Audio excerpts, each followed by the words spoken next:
Assalamualaikum warahmatullahi wabarakatuh. Perkenalkan, nama saya Siti Alfi Khairun Nafi'ah, NIM E2019-2192. Saya dari kelompok 2, pemateri keempat, yaitu yang akan menjelaskan tentang hakikat keberhasilan pembangunan. Sebelumnya, saya akan menjelaskan pengertian dari hakikat pembangunan, yaitu adanya pertumbuhan dan pemerataan ekonomi. Nah, pertumbuhan ekonomi diartikan sebagai proses kenaikan jumlah produksi perekonomian yang ditandai dengan adanya pendapatan nasional yang melonjak. Nah, dengan demikian, pembangunan lebih diarahkan pada pencapaian kesejahteraan hidup masyarakat. Nah, kesejahteraan hidup tersebut mempunyai dimensi yang luas, yang berkaitan dengan pemenuhan kebutuhan dasar hidup manusia. Bisa berupa dimensi sosial, ekonomi, maupun lingkungan. Itu pembangunan yang dilakukan oleh negara-negara berkembang dan mengalami berbagai kegagalan menjadi pelajaran tersendiri mengenai hakikat keberhasilan pembangunan yang sesungguhnya. Nah, keberhasilan pembangunan bukan hanya diukur dari kenaikan pendapatan per kapita penduduknya, namun lebih dari itu aspek kualitatif harus dijadikan tolak ukur dari pencapaian keberhasilan pembangunan di suatu negara.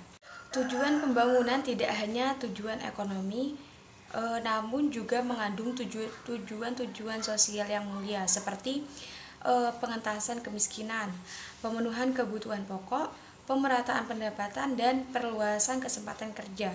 Nah, suatu keadaan yang ironis bila pembangunan tidak dapat dirasakan oleh seluruh lapisan masyarakat, bahkan lebih jauh lagi pembangunan terkadang mengakibatkan kesengsaraan di dalam masyarakat.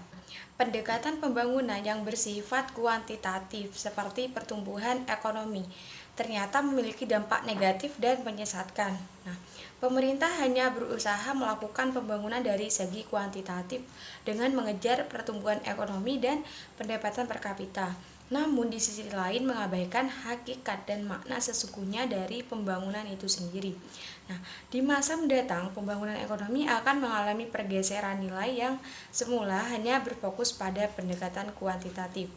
Nah, pergeseran nilai tersebut bukan sesuatu yang istimewa di dalam ilmu sosial, karena pada hakikatnya kehidupan sosial akan bergeser dari masa ke masa dan mengalami perubahan yang terus-menerus. Tersebut adalah sesuatu yang tidak dapat dihindari dan harus terjadi. Nah, tinggal bagaimana negara-negara, khususnya negara berkembang, menanggapi pergeseran nilai tersebut. Nah, meskipun pembangunan ekonomi terus berjalan dan mengalami peningkatan seperti adanya kenaikan pertumbuhan ekonomi dan pendapatan per kapita, namun pencapaian tersebut belum dinikmati oleh sebagian penduduk di wilayah Indonesia, terutama mereka yang tinggal di Indonesia bagian timur. Karena itu, negara-negara berkembang, khususnya Indonesia, harus lebih memperhatikan pendekatan kualitatif sebagai indikator keberhasilan pembangunan di samping pendekatan kuantitatif. Nah, dengan memperhatikan aspek-aspek sosial budaya diharapkan pembangunan yang dilaksanakan dapat dinikmati oleh seluruh lapisan masyarakat. Nah, sehingga kesenjangan kemakmuran yang ada selama ini dapat dikurangi. Tujuan yang mulia dari pembangunan yaitu masyarakat yang sejahtera dalam semua aspek memang bukan suatu hal yang mudah untuk dicapai.